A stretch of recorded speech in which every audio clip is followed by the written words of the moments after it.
So I'm Becky Steckler. I'm the program director for the Urbanism Next Center at the University of Oregon, and we have hosted about 4 of these types of events in the United States, and we're very excited to work with European partners now to bring an Urbanism Next conference here. And so at the Urbanism Next Center, what we do is we really look at how emerging technologies, how our smartphones and computers are changing the way that people and goods move. So we think of those as kind of the forces of change. And we're looking at, what happens when you start to introduce things like e-scooters and transportation network companies like Uber and Lyft. What does that do to, shift in mode?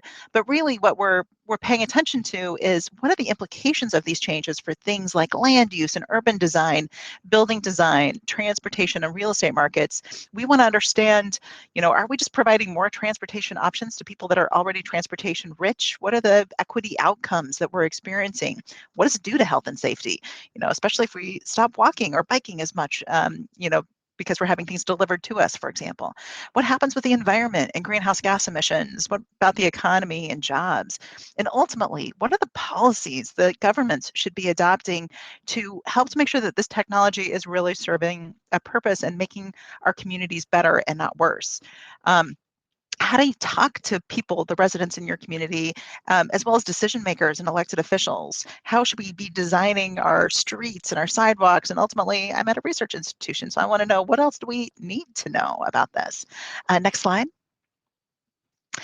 And so one of the things we did was we wanted to know, especially over the last roughly 5 years or so, there's just been so much experimentation with policy, both so local governments primarily can understand just what this technology is all about, what are the things we have to mitigate, and how should we be thinking about kind of longer term deployment?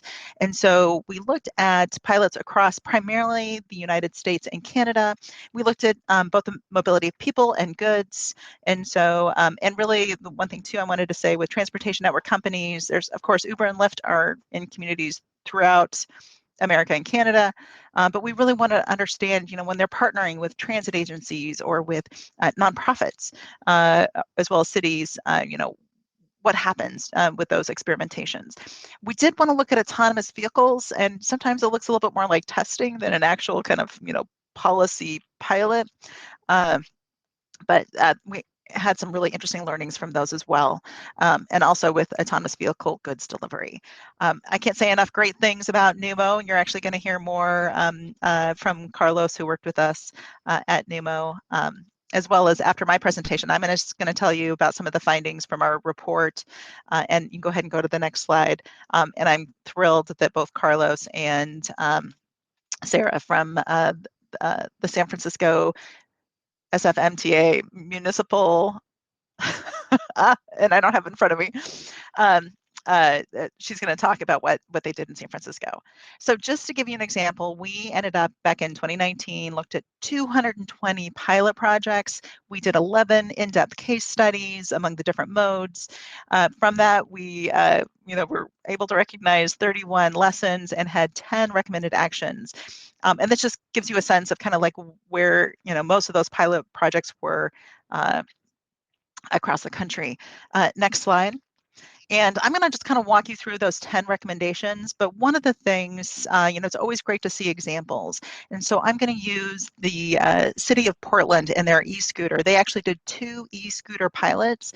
And right now they are in the process of adopting new regulations, more for deployment. It's, at this point, they're not really considering it a pilot, I believe, but they continue to learn. And so there's some important things here. Next slide.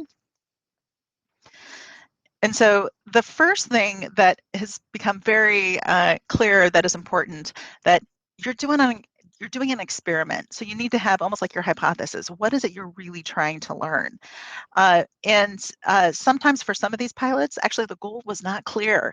And so I think in maybe some of those cases, the local government was really just like, what is this technology all about? Or we just want to try out the technology. But it's really important. Like if you want to be able to say something with some kind of authority, it's really important to understand, what are the goals you're trying to achieve and what are the outcomes you're hoping to be able to observe. And then next slide. Really, everything you do as part of that, the design of your pilot project should help to achieve those goals and outcomes. So the city of Portland actually, they looked at all the things they wanted to learn, and they really narrowed it down to 4 different things. And then they made sure that they set up their entire project to really be able to dive in deeper. One of the things I think is challenging with pilot projects is you might actually come up with a really long laundry list. It might be 10 or 20, or even I've seen some pilots where they said, there's 30 different things we'd love to understand. But you also have to really think about, what's the information you can actually collect from that, and can you collect enough information to be able to definitively answer that question? And sometimes the feasibility is just really hard. It's going to be hard to say what the impact of greenhouse gas emissions is if you're only experimenting with, 1 or 2 vehicles. So, so I would just say be careful about that. Next slide. I was really surprised. So, we looked at 220 pilot projects, and only about 1/10 of them actually created some kind of a final evaluation report. And it's highly likely that some of these other projects had some kind of internal documentation, maybe presentations that were given to their, to their elected officials. But it's been so valuable to be able to look and see what other communities are learning from all these projects. It's one of the first things you do, or for most planners that I know, the first thing that they do is they go out and ask other people, have you done this yet? And so, really thinking through, what are the questions you're going to ask, and then being able to present it publicly so everybody else can learn from that as well. Next slide. I think it's also really valuable to be able to see and understand from the public. And there's at least 2 different audiences here, both hearing from people that have used the service that you're testing, as well as the people that haven't used the service that you're testing, to understand what are the barriers for that, as well as what are the opportunities. So there's some real opportunities to get a much more nuanced context to what you're doing by doing surveys. Next slide. I wanted to touch on the trust and respect from 2 different sides of this. Especially when a new service is introduced, and in the United States and so many communities, sometimes the technology just comes. It doesn't announce, it doesn't try to work with the local governments to let them know, and it causes a fair amount of chaos. And sometimes too, at the end of the day, all of this is about relationships, and it's about people, and it's really important to foster the relationships that you're having with these people, especially if you're hoping to have a successful deployment. If you're going to have, as a private company, they all had some issues with the local governments. Things just come up, and so if you have a positive relationship, it's just so much more easier and more efficient to be able to deal with that. Next slide.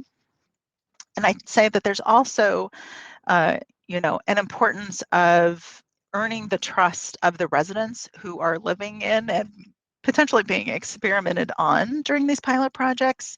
And so one of the things I really liked about the second pilot report that the city of Portland developed is they actually identified, here's what we heard from people, and here's the concerns that they had, or even the opportunities that they saw, and how did the city address them? So being able to really do that crosswalk so that people could, see, and, just the importance of transparency and feeling like, you're respecting our opinions and responding in an appropriate way. Like we feel like you're ensuring that, our health and safety is important to the local governments as well. Next slide. This one was a fascinating one. And we definitely saw that a lack of regulation was a problem, and it was probably the most apparent to the company, the e-scooter companies. And they definitely said that, when just a bunch of companies went in, there was the potential to inundate communities. And unless there were regulations there, even if a company wanted to be a good partner, without the both the regulations and the enforcement, then there wasn't a lot of incentive necessarily for all the other companies to do the right thing. And so having an even playing field and being able to predict, kind of behavior of other companies and kind of what the expectation was going to be, for each of those companies was actually very valuable to the companies themselves. So seeing companies saying, regulation is good, was kind of an interesting finding. But it leads me to the next slide. Go ahead. And that is, what really is the sweet spot? Because especially if you're looking, in a large urban metropolitan area that might be able to absorb, more companies or more vehicles, but, does it really make sense to have 5 or 6 or 7 different e-scooter companies in a more kind of suburban location where, there isn't as much demand? So what really is kind of that right level of regulation? How many vehicles does a company need to really be able to, to make it hopefully at some point profitable? If they're required to spread their vehicles out into a lot of different environments, and some that are, potentially like loss leaders or that they're going to be losing money in, how does a local government really make sure that they're not regulating to the level that a company is just not going to be able to make it work out?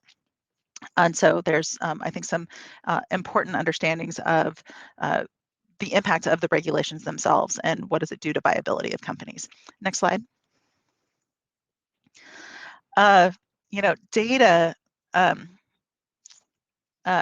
sorry, pricing and fees. So pricing is this one that I find to be really fascinating.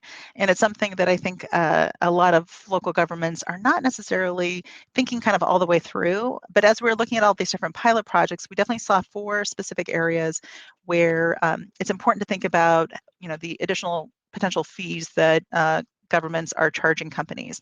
And so the first one is to make sure that you are charging enough to be able to just manage the program and to do enforcement to make sure that everybody's complying, and playing by the same rules.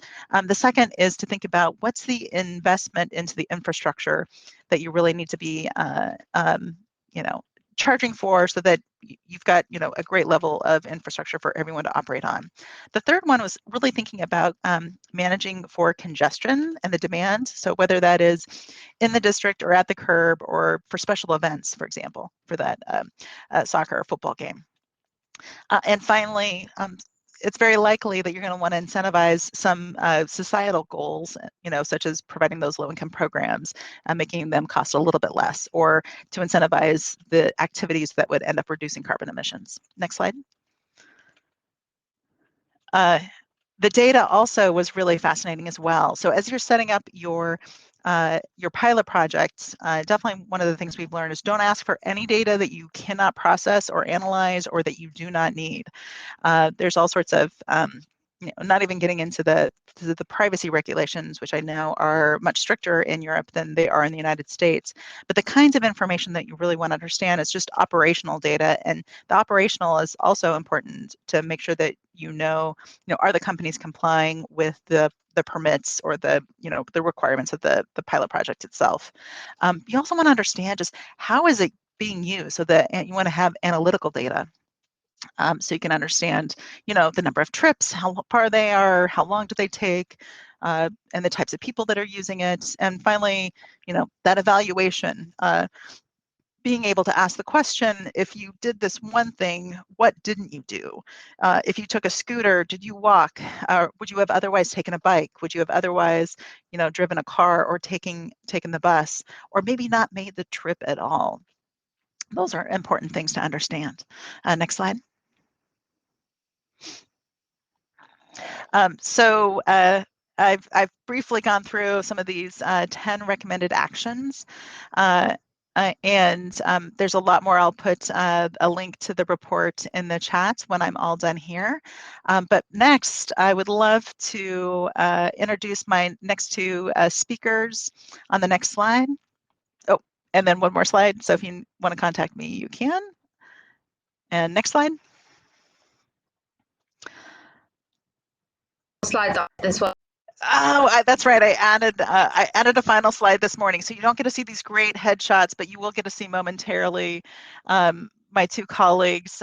First, after me, I'm going to have Carlos Pardo, and he's a Colombian psychologist with a master's in contemporary urbanism from the London School of Economics.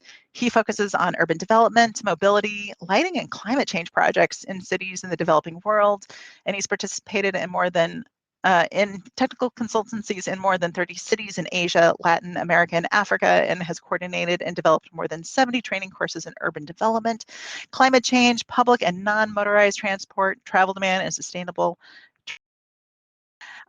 He's a senior manager for pilots at NUMO right now, and he's going to be talking some more about some of the pilot projects they've been involved in. And then after Carlos, we're going to be joined by Sarah Hellman, and Carlos, you can go ahead and share your presentation. Sarah Hellman is the Mobility Services Permit Manager of Taxis and Mobility Services. She oversees the permitting functions of the division, including approximately 1,500 taxi medallions, 4,000 taxi driver permits, 20 taxi company permits, dispatch permits, 15 commuter shuttle permits and scooter permits, private transit vehicle permits, and additional regulatory mobility services. She's got 28 years of experience in providing excellent services and managing programs for multiple departments in the city and county of San Francisco. Carlos, I'm thrilled that you're here and look forward to hearing from Sarah as well. Thanks for this opportunity, and thanks, Becky, for the introduction. I'm going to share the slides anyway in the chat, just in case something happens or if people want to just follow them there. I'm going to sort of complement what Becky was saying by talking about three specific examples of pilots. So the first I'm going to talk about is related to mobility hubs, sort of explaining what they are and how we're doing them or how we're supporting others to do them. The second is around what I think we can call the almost perfect vehicle, which is an e-bike, a specific type of e-bike. And the third is around the pandemic and changes to the street, like how we can address that opportunity. At the end, I'm going to sort of have some reflections around whether we really need more pilots or not, which is basically the question that we have in the session. And sort of there's different tentative answers. I have the chat here, so if anybody wants to ask questions in the Q&A, I'm happy to take them up as we go along. So the first thing is mobility hubs. We're really excited with this idea. We found that mobility hubs are a wonderful thing to promote because they are sort of, as our director, Harry Tregoning, says, they're the next generation of TOT. Because basically what you're doing is saying, well, yes, we have this transit-oriented development concept where you have a corridor of mass transit and specific locations around it, but this is really getting into what is happening in that location. How can we improve what is happening in that location? And sort of, it's something that has come from before. It's not like we invented it. It's not like the US invented it. It's something that when you look at it closely, you see, well, the Netherlands has had something like this for a very long time. The Danish have as well in their integration of active transportation. But this is going beyond in some cases, because what it's trying to do is integrating different modes and different services so that it's not just cycling, it's not just an improvement of the services and the mobility hubs. It's actually really looking beyond that in terms of saying, well, what about scooters? What about autonomous vehicles? What about ride sourcing? And autonomous shuttles, which are the ones that we like the most, and I think are sort of the nicer version of what we're seeing in autonomy. So mobility hubs are basically, this is what I was describing. You have sort of catchment areas, walk sheds along or near the corridors or stations, but then you have other places which are surrounding these areas and sort of other functions of the land and an increased walk shed. So I'm just going to leave this here. You can look at it in the link that I shared, because it's just mentioning that Munich has some of these mobility hubs that we found are more closely related to what we're talking about in the case of the US. But I want to mention more specifically, first of all, the specific case of Pittsburgh, where we have been supporting the development of what is now called Move 412 or Move PGH. Go to that website and then you can learn more about this. But this is sort of a visual representation of what we're trying to present there, or what we're working with different stakeholders to deploy. Is of course it's installed on adjacent to the street. Then you have e-bikes, shared e-bikes, scooters, mopeds, public transport, shared car sharing, and charging stations. That's sort of the set of services that are provided in the mobility hub in Pittsburgh, in addition to information through an app. So that is a pretty comprehensive way of understanding mobility hubs. We hope that this is deployed very soon, and we hope to be celebrating that in July, more or less. And we're also doing some work in San Antonio in Texas. This is a draft preliminary map of sort of the exercise that we're doing. We have defined the values with people. We have talked to stakeholders there. We've started to do a GIS analysis of everything that we can in terms of looking at what are the best places in terms of access, location, development, equity, feasibility of doing a mobility hub. Everything through GIS, but then we're going to do the site visit to select the best locations and talking to people and engaging with them. So that is one first thing, mobility hubs. That is one very large endeavor of a pilot, which I think is going to be really interesting when we start seeing it on the ground. The second one that I wanted to talk about was the case of e-bikes and the concrete opportunity where NUMO, Despacio, Movo, and the government of Bogota were giving 400 e-bikes to the public health workers in Bogota during the most uncertain time of the pandemic, where people didn't really know what they could do, what they couldn't do. But what was clear is that they needed e-bikes. Of course, everybody needs an e-bike every time, every day, for some reason. They're a wonderful thing. I don't own any factory. I just love the vehicle. So we gave these bicycles to places in 4 key locations across the city. 64% of women received e-bikes. Only one was stolen, which in Bogota is something that is very surprising. Sorry to say that my city has a lot of stolen bikes every day, actually.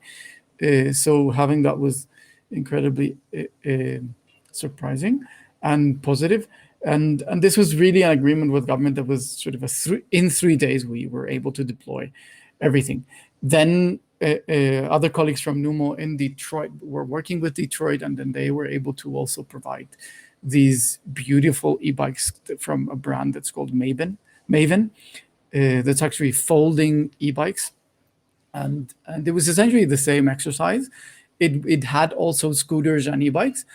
As expected, e-bikes are better received from people than e-scooters. Some of us who sort of work on this have found that despite the fact that a lot of people like scooters, they like e-bikes even more. So that's something that I think is really interesting and important to see. So, I mean, I hope that this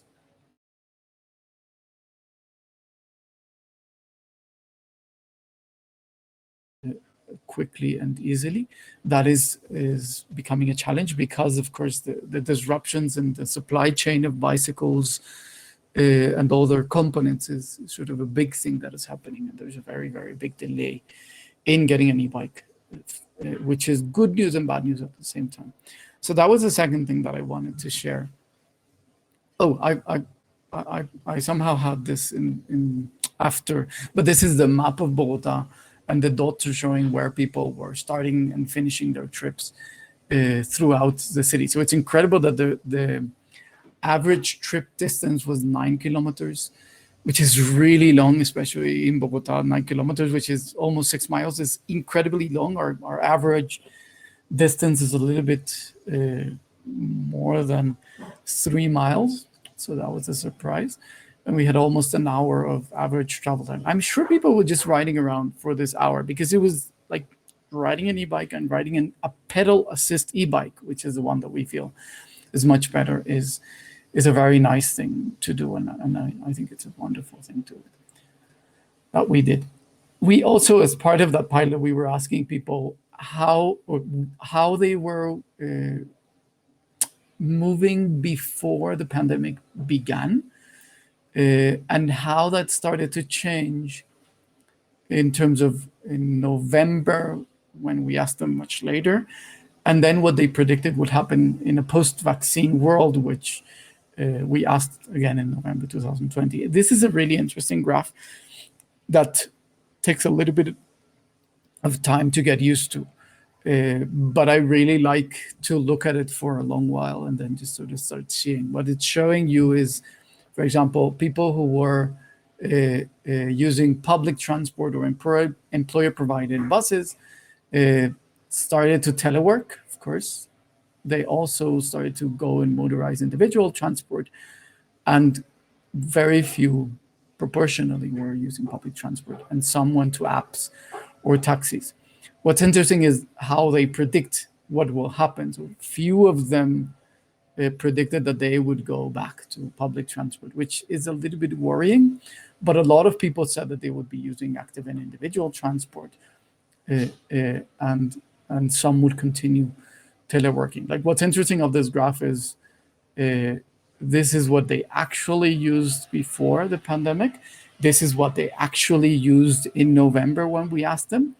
And this is sort of a prediction, like when you're in New Year's and you say, next year I'm going to do more exercise. Like, that's how the way that I read this. Like, it's not entirely true, and we really have to ask them again, and we're asking them now actually. But it's sort of not so big of a prediction. Like, we have to see this with a grain of salt, let's say. So that was the e-bike thing that I wanted to mention. I wanted to mention another thing sort of related to all this COVID work, because I think it's very interesting and very relevant. And it's this work that we did with Professor Tapcom's, where we were reviewing her huge database that we helped organize. And we were sort of looking at what happened in terms of the actions around COVID. So sometimes I get carried away with the COVID stuff. So I just put a lot of slides around that, but I just wanted to mention that. I'm happy to share the link later in the chat for this work. So when we think about pilots, and when we think about, like, there's a longer list of pilots that we're working on, but then I wanted to focus on the mobility hubs, the e-bikes, and a little bit around COVID and what is happening. When we discuss pilots, when we look at all those pilots, when we start to reflect on what is happening, we have found, and this is a little bit very coordinated with what Becky was presenting, because it sort of fed into, and it fed from the Urbanism Next report that she was presenting, and we helped in that process. So one very big thing of pilots, and one very big thing of whether we really need to do pilots or not, is that you have to think first of your policy goals and then act. So don't just say, well, let's have this nice toy. It looks like a bus, but it's smaller, and let's just deploy it. Like, really first start by asking the question, what is our policy goal? How are we going to do this? Let's think about it first, and then let's act in terms of doing the pilot.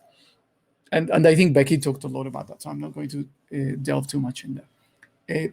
A second thing is we need to really assess the hype of new mobility.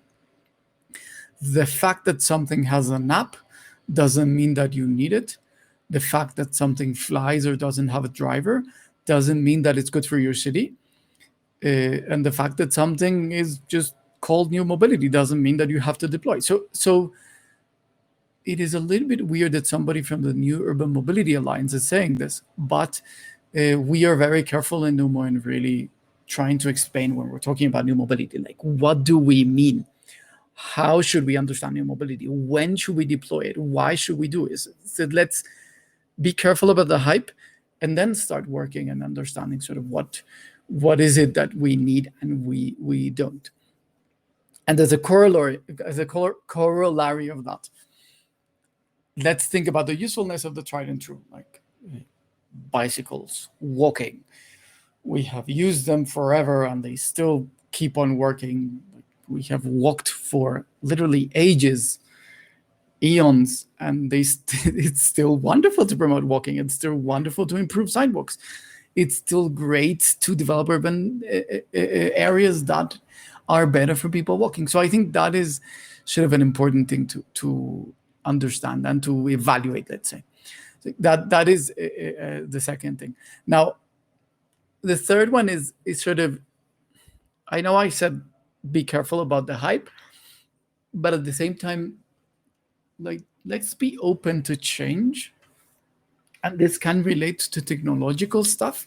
It can relate to sort of, it's fine if it flies, you just have to see where it's going to fly, how it's going to fly, and that it doesn't take pictures of people, right? That's basically like the three main rules of things that are flying into cities.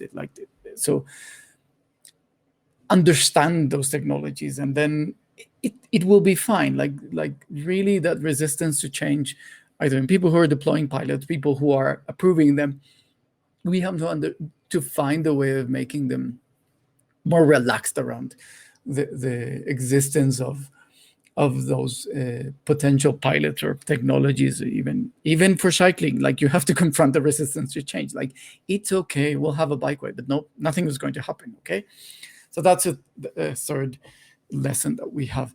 Then like, there's this thing where being bold, you have to calculate it properly. You have to really see whether being bold is going to be good and useful. And sometimes it has a role. Sometimes you can do a wonderful pilot being bold, like doing something large of a great risk. So let's consider that. Does it make sense? Should we be bold? Should we demonstrate something by being bold?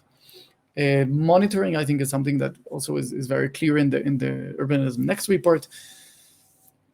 If you don't monitor your pilot, if you don't monitor before your pilot, especially, there's nothing to compare with, right? So you can do your pilot, you can take the pictures, but if you don't really monitor, did people like it? Did it improve access? Did it increase access for people of lower income, vulnerable populations? Did they get better transport, mobility, and access out of the pilot? That's those kinds of questions. We have to monitor them, and we have to be able to answer them with concrete stats of their trips, of their expenditures, of their perception. Like, we really have to see that clearly.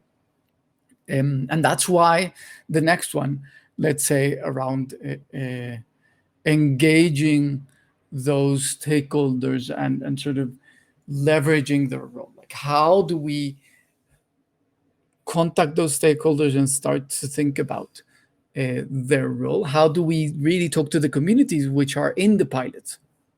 Like, there's examples of different places where AVs have been deployed, and they say this is going to be great for your community, and the community says, well, we never asked for this. We don't want an AV going through the street. Like, what if it runs over a child? Like, we don't really want that. Like, please ask us first. So that engagement is crucial for the good development of the pilot. Of course, seizing the opportunity is something that is really vague. Basically, it means that COVID is the perfect example of seizing the opportunity. Knowing that it is a very difficult situation where we don't have clarity of what needs to be done, it was an opportunity to try and do things like when we gave 400 e-bikes to health people working on the health system. Like, the 400 e-bikes were in a just some depot. Nobody was using them because they couldn't be used. So I told the bike share company, just give them to us and we'll be happy to give them to the people who are working in the health sector. So that is the kind of thing of seizing the opportunity that I think is now much clearer because of the pandemic, right? So after you've gone through all this, after you've looked at all these questions, you should ask yourself, looking to yourself in the mirror, do I really need this pilot? Like, do I really need to do that? Thank you, Becky, for coming up and telling me to finish. I am done. Your timing is perfect. Carlos, so I just have to ask you, as I was looking through your presentation, and as you were, especially when you were thinking about your mobility hubs, I'm a land use planner by training, so I'm always thinking about, there's only so much the transportation system can do to accommodate like land use patterns that are really crappy. And usually the transportation system can do a really great job where people are located very close to where they want to go or close to transit. And so as you were looking for locations both in Pittsburgh and in Austin, like, is there a minimum density? And I was thinking about that slide as well that has, here's how far the different modes are likely to go. And I'm astonished at how far the e-scooter or the e-bikes were going in Bogota. So, as we're thinking about kind of the you know, almost like the market share for your transit stop, with your mobility hub, like what kind of density were you looking for? How many people were you looking to see like around those transit stops or businesses? Like what's the density we're talking about here?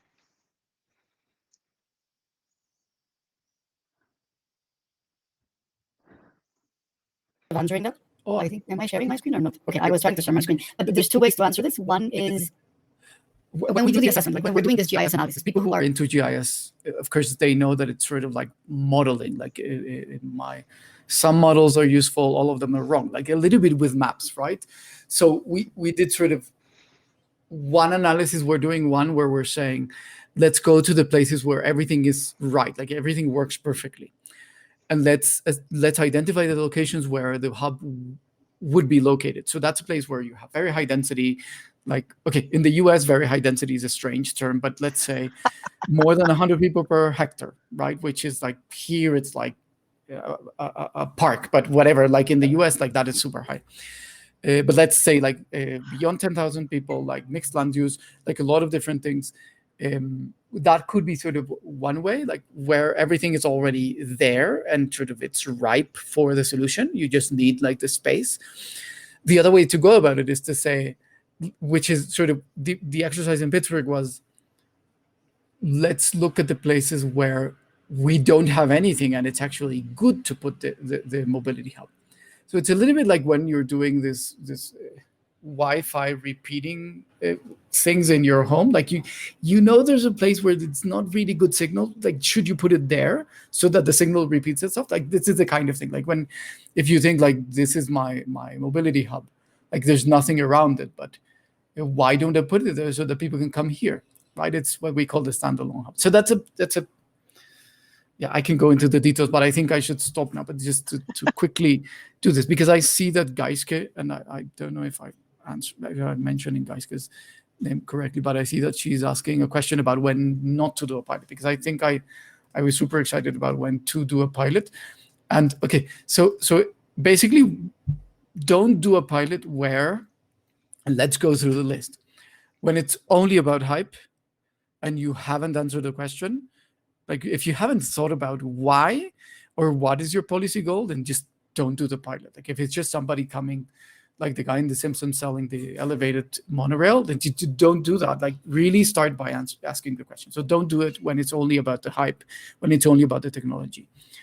I think that's sort of like the most important one, where you're just trying to sort of show off is basically the thing. If you're just trying to show off, take pictures and then leave, don't do anything. If you don't have a monitoring plan in place, if you haven't measured things before the deployment, like that kind of thing is what if you're not engaging people, please don't do anything. Really talk to people, talk to them before, talk to them at the onset of the design, not when you're there. Like don't arrive with the AV shuttle saying, hi, can I pick you up? Like, no, you have to tell them, I'm considering of coming into your neighborhood with this AV shuttle. And I think that could be sort of a good guidance of when to do or not a pilot.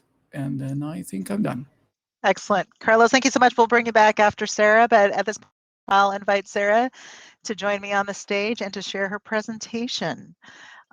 It's just been so interesting to see these different pilots as they actually shake out. So Sarah, I'll let you take it away. Sorry, excuse me. Hi, I'm in San Francisco, West Coast here, early morning for me. I appreciate being on this conference call. So the question is, do we really need another new mobility pilot? I would say yes. And San Francisco have started pilot and the actual program. One of the program manages the e-scooters. So let me share my presentation with you. Thank you for your patience. I just a little brief is I work. Well, I'm looking for my application. I work at the San Francisco Municipal Agency. We regulate all transportation mode of the city. So things. Let me run through my slides quickly.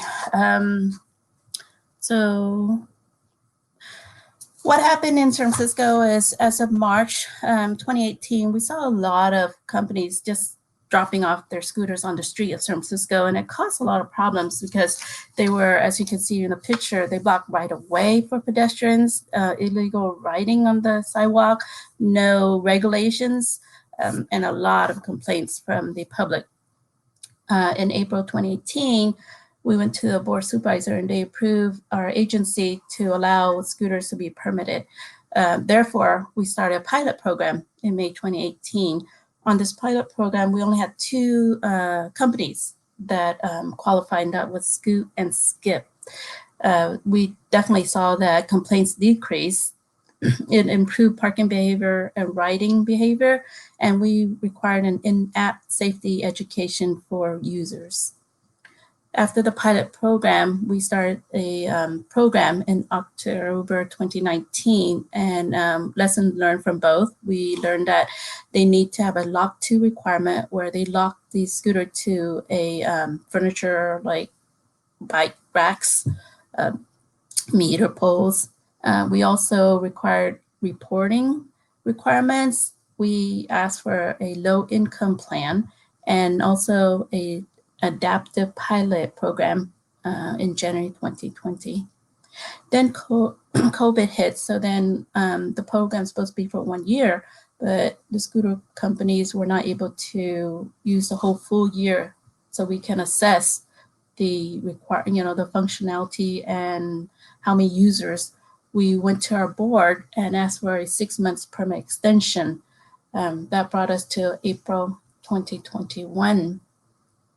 In addition, we also realized that in April we were not ready to start the second application phase of the program, so we extended again for another 2.5 months, which means the actual program was a 2-year program. And then in March recently, we opened up the application for companies to apply for an e-scooter permit with the city of San Francisco. So we're in the review process. We will announce this month sometime of the permittees, the companies that are approved to get new permits in the city of San Francisco. And that begins on July the 1st. So as I mentioned, when we started the program in October 2019, there were 4 companies that qualified: Scoot, Jump, Lime, and Spin. They all had like 1,000 scooters each, and then they were able to ask for an increase. So with 4 of these companies, we have 4,000 scooters on the road. So the key requirements we made them comply with would be the parking requirements, and we also have an enforcement team of 9 enforcers going on the street, making sure that they are complying with parking and riding, and if not, we cite them. Our fee is pretty substantial because we want to deter bad behaviors, so every time they get cited, it's $100 per scooters or per citation. We also did a distribution guidelines where we looked at neighborhoods that for equitable and accessibility, so that it's all served in those neighborhoods, not just downtown where the concentration is for our businesses. So we wanted all scooters to make sure that they distribute throughout the city. We asked for that low income plan to underserved community. And then also we asked for a labor harmony plan, which is in terms of their hiring and union and if any strikes or what's happening, because we want the scooter permittees to hire in first hire, which is use local hire in the city of San Francisco. So we wanted to make sure that they're serving the public and providing jobs to the public. We also did a community engagement where each of the permittees had to go out and meet with the community to get feedback on what they think about the scooters, what can be improved. So we require this. We also have a bike rack fee where we charge $75 per bike rack for each scooter. So we make sure that they all have to pay the bike rack fee to keep up the infrastructure of the program.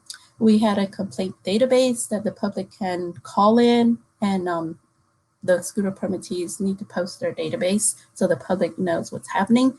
And then, of course, we asked for that adaptive scooter pilot. So the compliance monitoring, the scooter companies are supposed to provide weekly, monthly, and quarterly reports to us. We review these to make sure that they're in compliance with complaints, that they don't have issues in terms of deployment. It's required that they have to distribute with a cap. So there's a maximum cap and a minimum cap they have to meet. So all the dots here, you can see complaints that we receive from the public. This is the city of San Francisco, so it's a lot of complaints we receive where people can call in 311 and complain.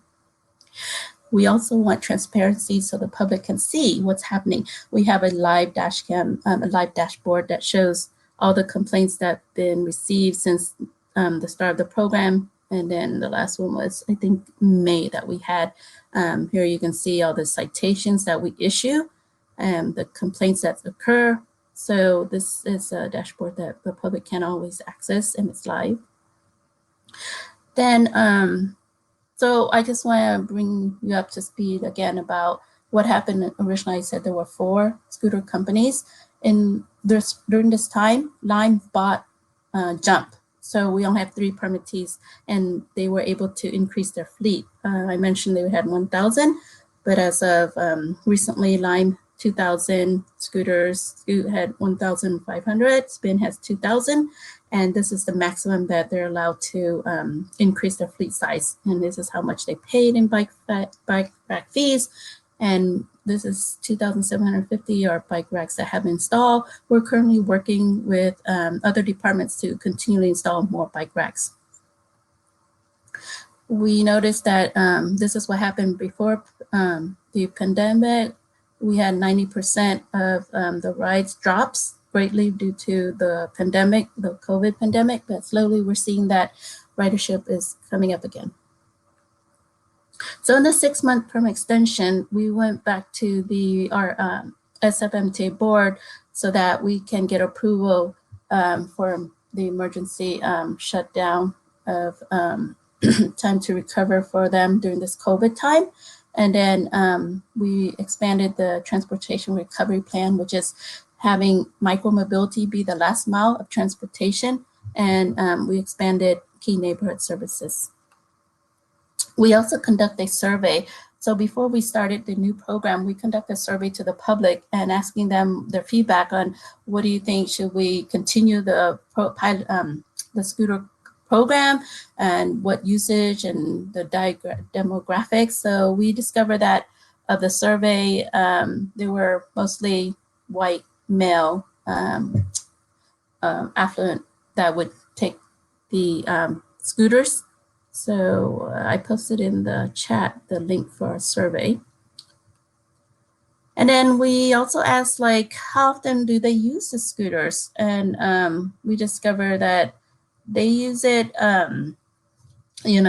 probably for most of the once or twice a week, and the frequency of how often scooters are used.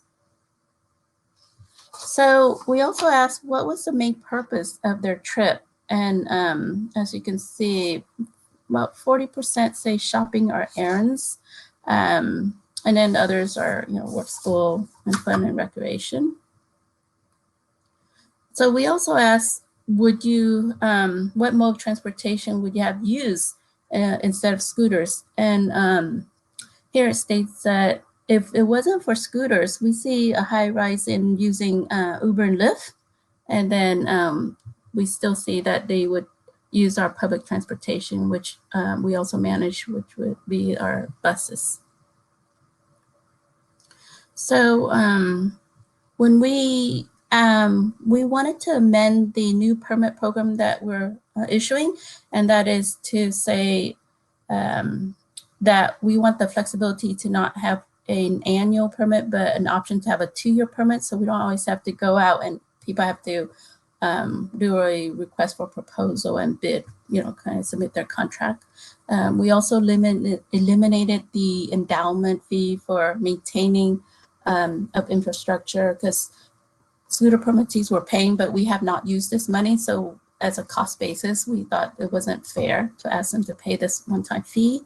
And then we also add the ability for our director to suspend them due to any health or any public safety concern. We're increasing our bike rack fees.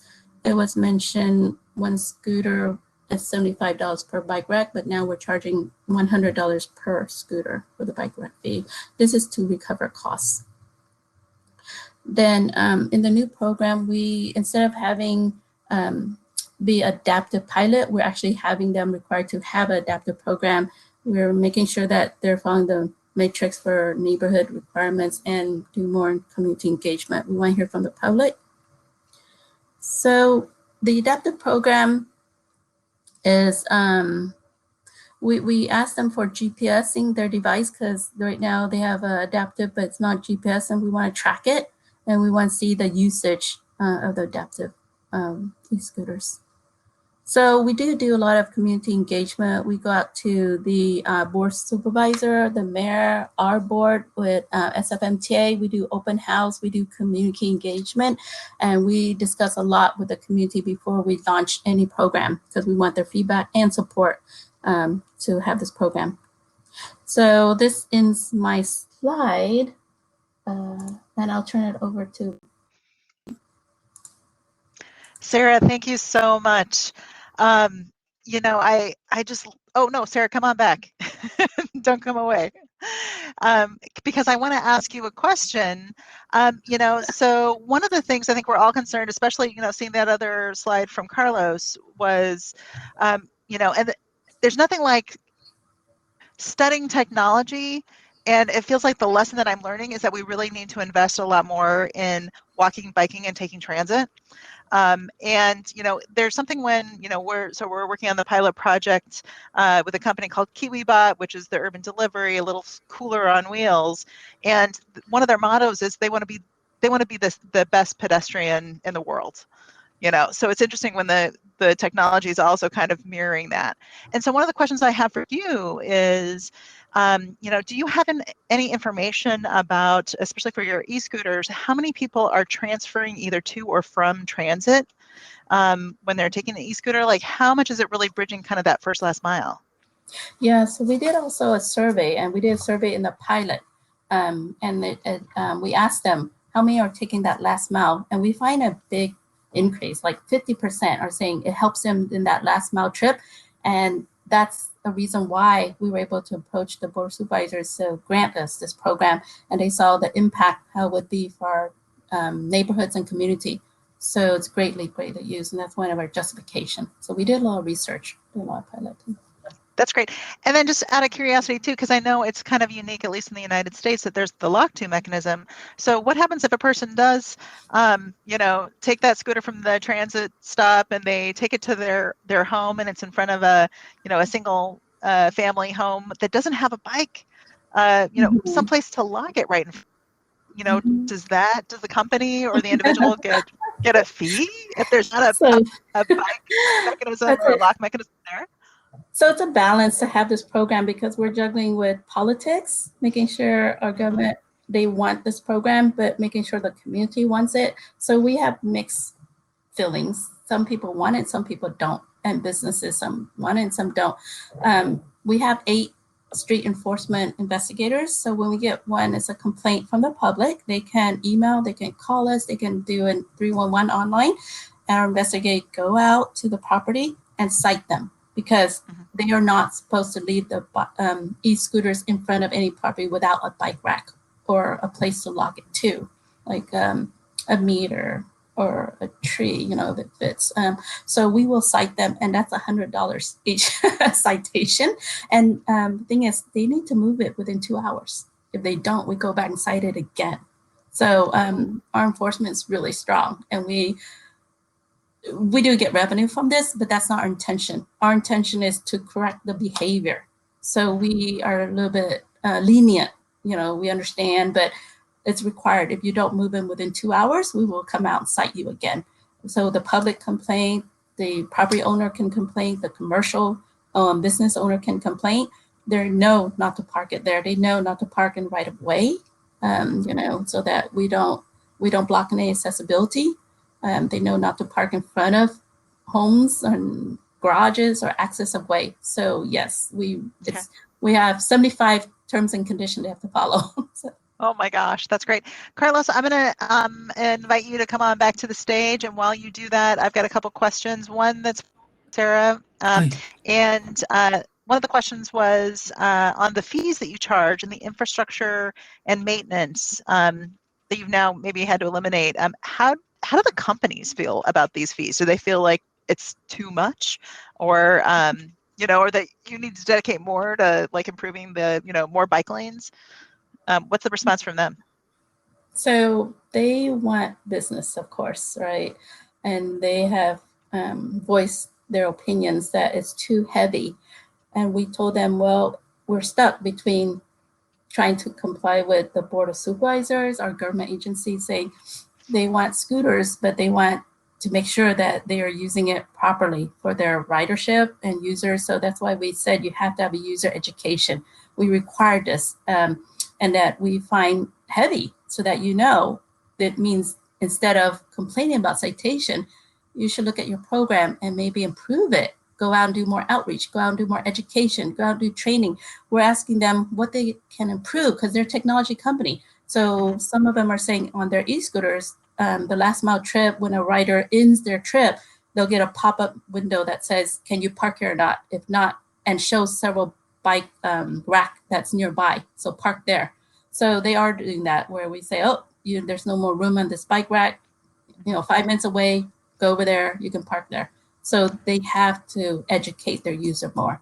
And so that's an interesting point. So it means you actually have to have in some kind of a GIS layer, I'm guessing, or some kind of digital information about where the infrastructure is, so that the companies can, like, that's actually one of those tools and levers I think the municipal governments can push and pull. Like if there's behavior that you want, how can you make it as easy as possible for the companies to comply to get the outcome you want, which is not to obstruct the sidewalk.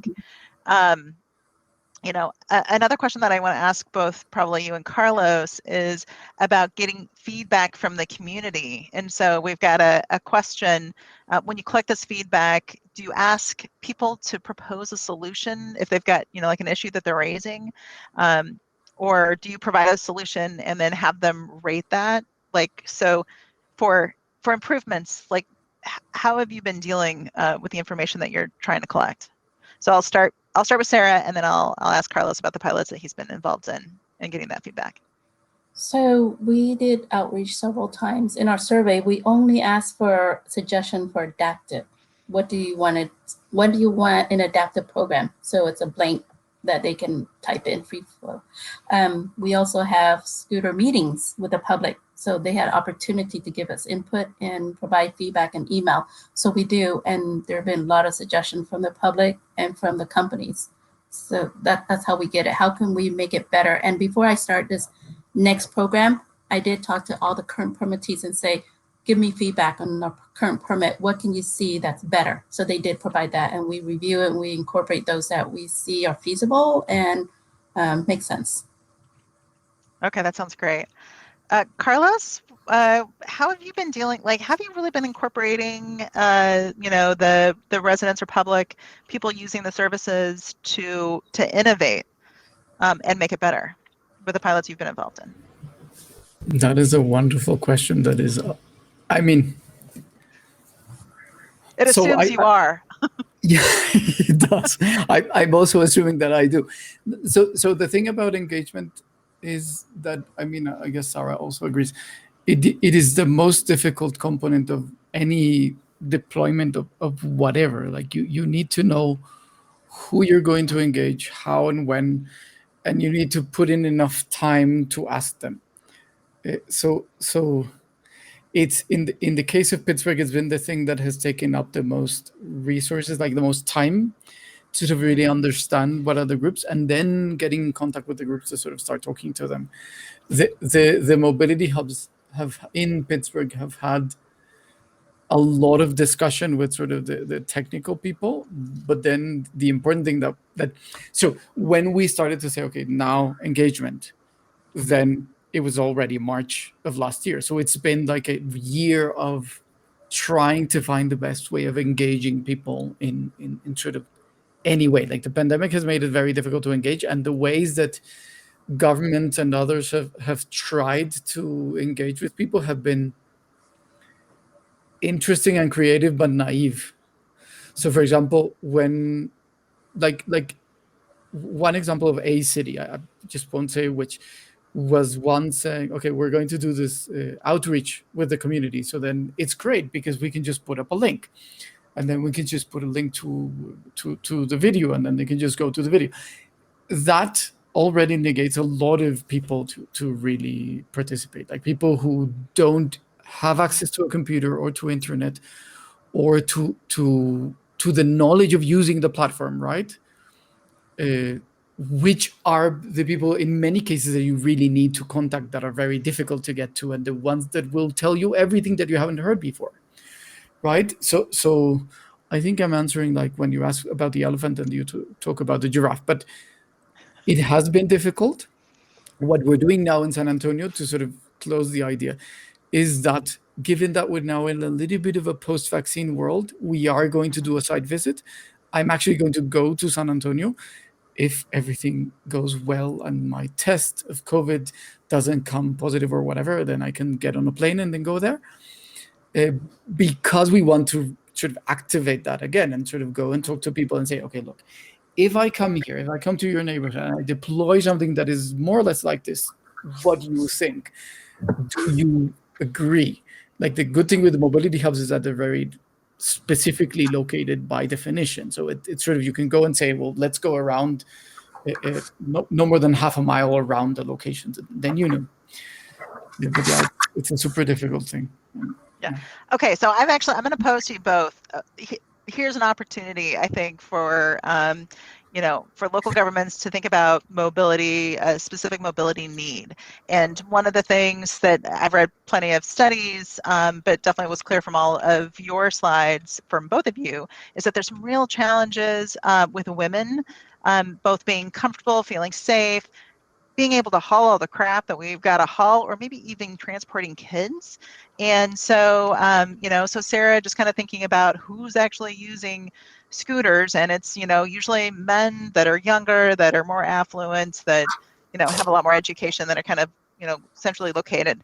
And I don't know, like, so let's say you wanted to actually, reach out and say, we want to improve active mobility for women. So what would that take?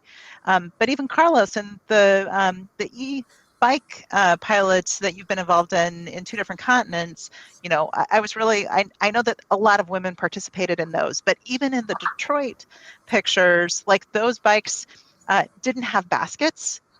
And so, and women are often, like when I biked to go to work back in the pre-times, like I'm carrying shoes and change of clothes and all that kind of stuff.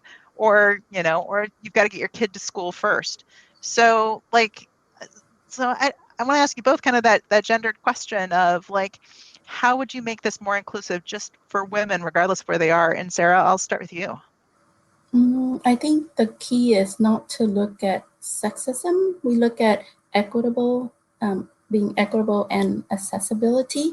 So in their adaptive scooter, they have baskets, they have 3-wheelers, some are giving us that, and the public can choose which one they want to use. So we try not to say, how are you modeling for female?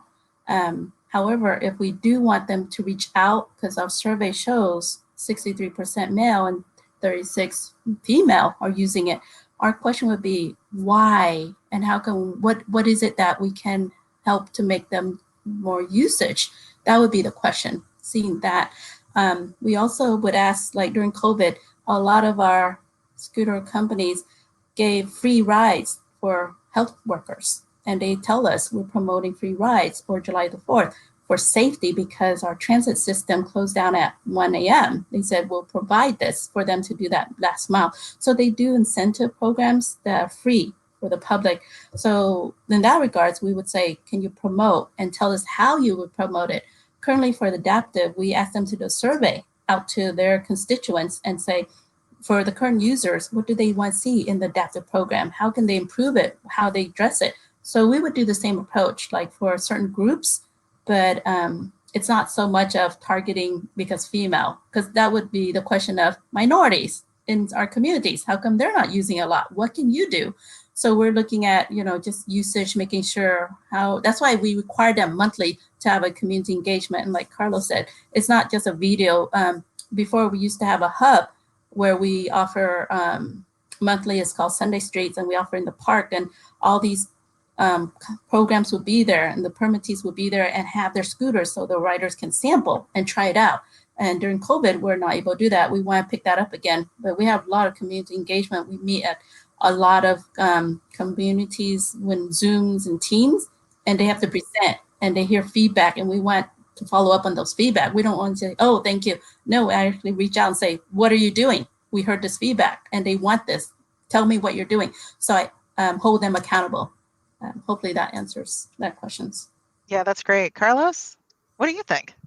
So, I mean, I think that the going back to your question, there's many different things that people need to do during the day, and depending on their privilege, they will be able to do them or not. And the privilege is, of course, in terms of where they live, how much money they have, their physical abilities, whatever, right? Women have normally had this marginalized situation where they are not allowed to do many things, and they have been forced to do many activities that imply much more difficult mobility, right? So that is sort of where I understand the question about specifically the sort of the gender question. Okay, there's nobody else from NUMO in the participants, but it would be nice to have had them to sort of say, no, wait, what are you saying? When we began working in NUMO, NUMO was about autonomous vehicles, right? And there was a first question that got us the first chunk of funding, like, let's understand AVs. And then we said that this was going to take forever. So we found that scooters were the thing that was happening that would help us understand disruptions in many different ways. Like they didn't exist legally. They don't exist legally in many places. They are not really allowed anywhere. Like, because they don't exist, they're not allowed. They're super tiny, super slow, comparably, super low risk, but they're being seen as this huge menace, right? So we said, okay, this is perfect as an experiment to understand what is going to happen. But in terms of the use, like what Sarah was saying about it, who is using them? Like yuppie men. And why do we need to spend time and money on this? Like, I don't understand. Like, what we need is greater frequency of bus service. Like, when we need fares where people can use the bus as many times as they want for 90 minutes, and the buses to be frequent, clean, and with great coverage. We don't need super technology for that. And we need people to be able to park their bicycle in an inverted U where they can lock it properly. That is not technology that is not super expensive. That's just things that we've been saying for not me, I'm 42, but for 100 years, the sector has been saying increase the frequency of buses. So where did we start? I don't remember what. Like the thing is, this goes back to the thing about, do we need this shiny new object, or do we need the tried and true? Like, the tried and true is increase the frequency of the buses. They don't need to be electric. Like, they can be electric. It would be wonderful if they are, but if we don't have the money, increase the frequency and spend the money on that first. Because then you get people to get off everything else and then hop onto the bus. And this is sort of the controversial thing to say, but I sort of, there's another session where Robin chases, and somebody did that comment, and I'm just sort of stealing it from that session because she sent it to me.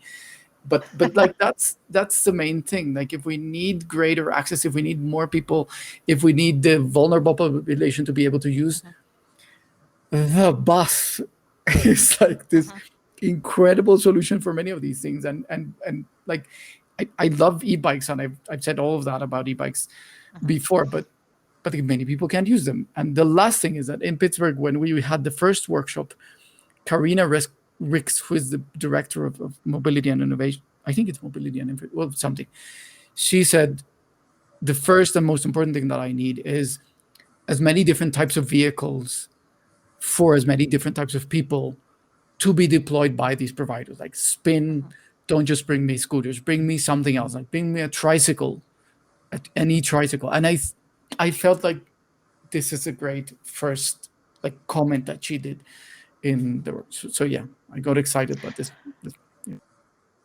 That's actually a really good point, because you don't know how people are going to use a service until you actually put that service out there. And maybe I would have had an idea that, younger men are more likely to want to jump on a scooter. That seems a little dangerous to me, because as a friend of mine used to say, heads are like watermelons.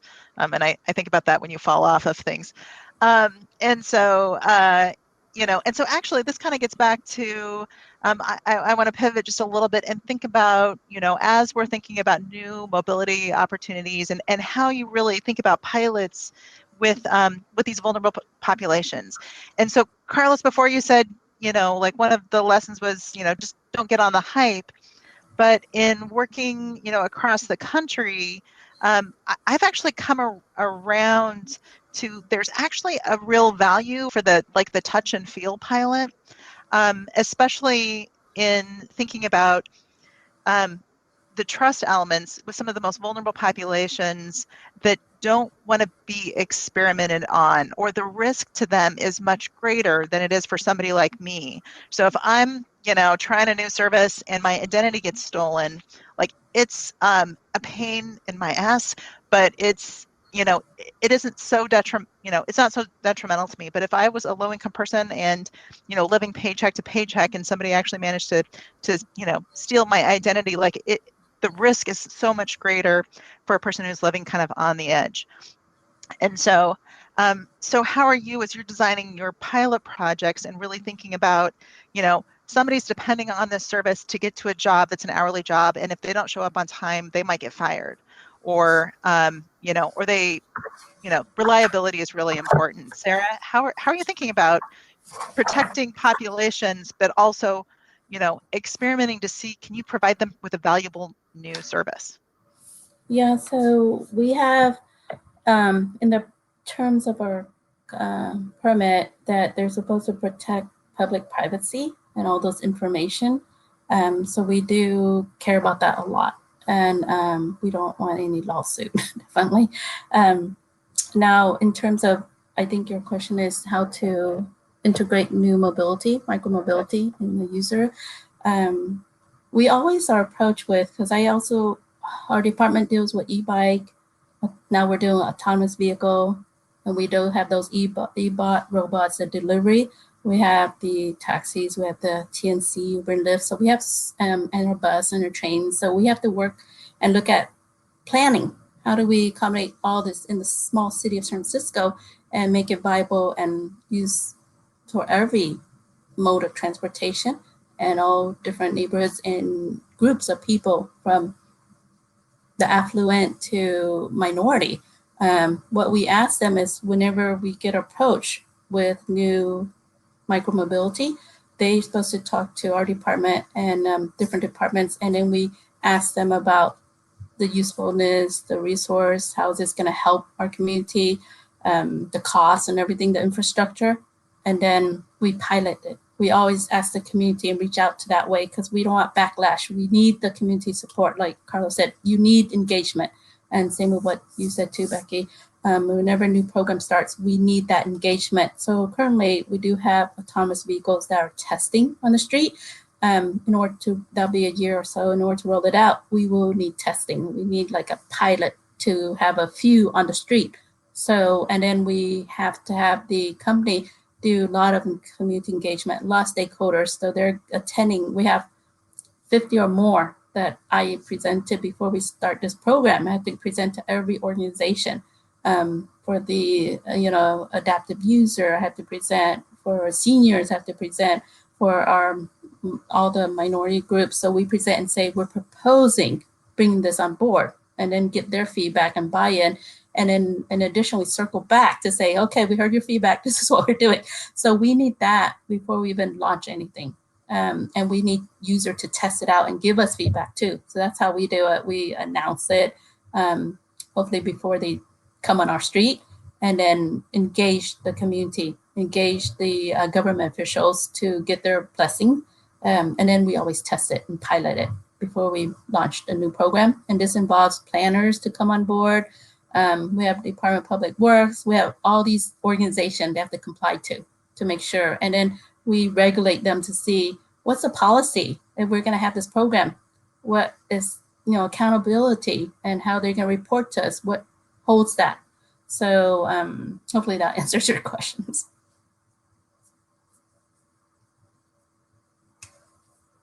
I was going to get all the way through here without talking before I unmuted myself.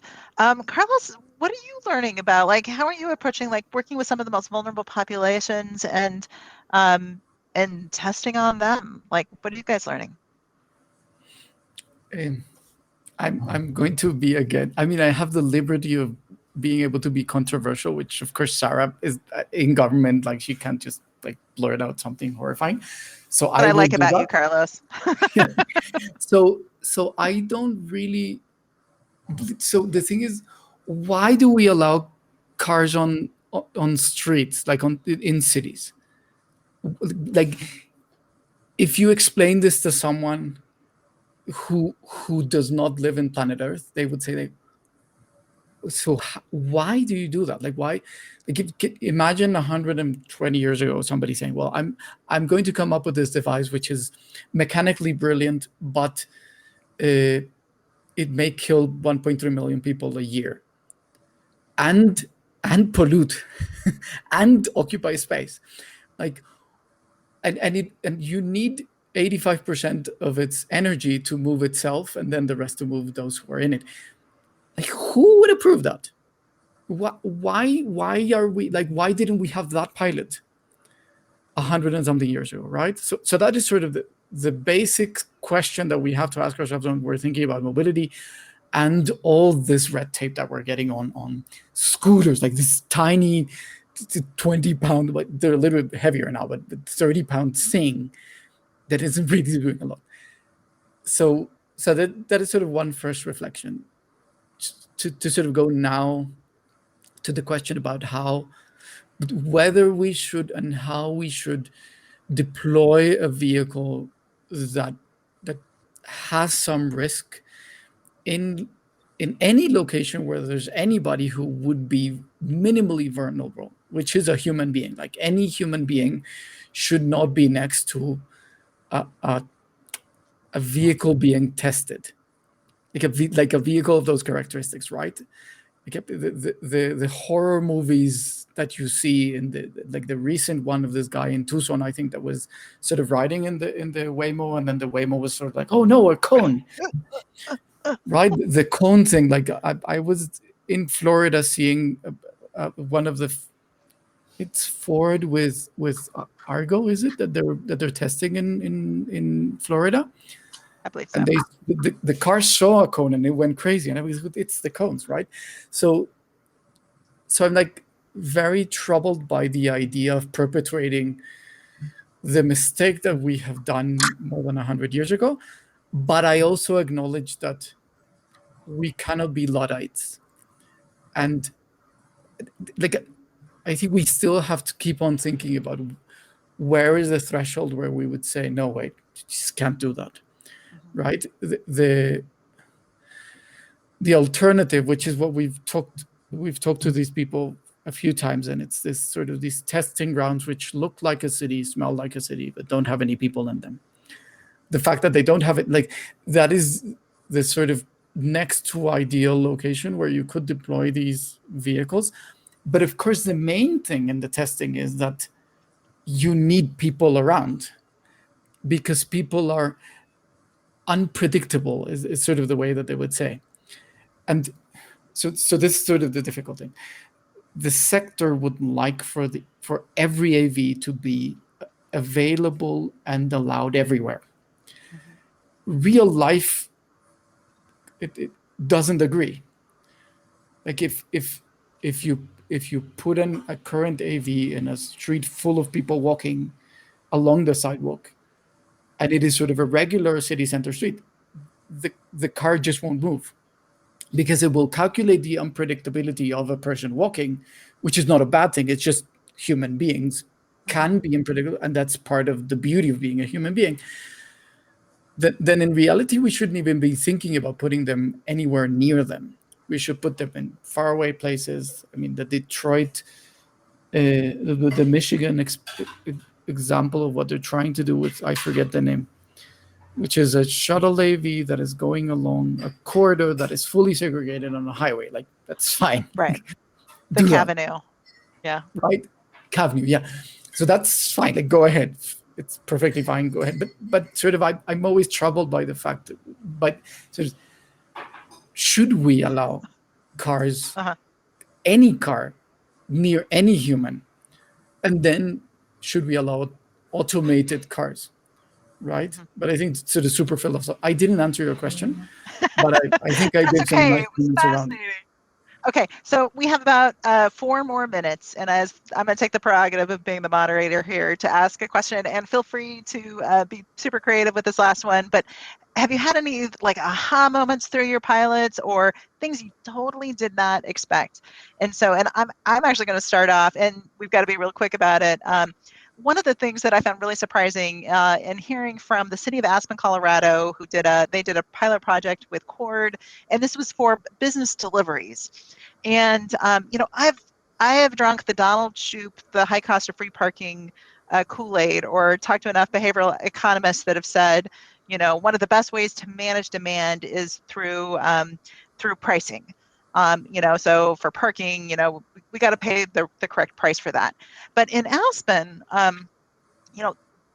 this is one of the beauties of the technology, is that it's actually opened up a different way of managing demand, and that is through the information and the data that we're collecting and setting up the system by having a better understanding of that. And so, and one of the beautiful things that they've done is they've communicated very clearly with the businesses that they're going to make policy and access decisions based on the information they're collecting through this app and through the pilot project itself. And that has been very persuasive, and the companies have seen the benefits of it, because they've been able to guarantee they're going to get a parking spot. They're not going to have to double park, and it helps them get in and out much quicker. So they definitely, it's kind of those policies and levers again.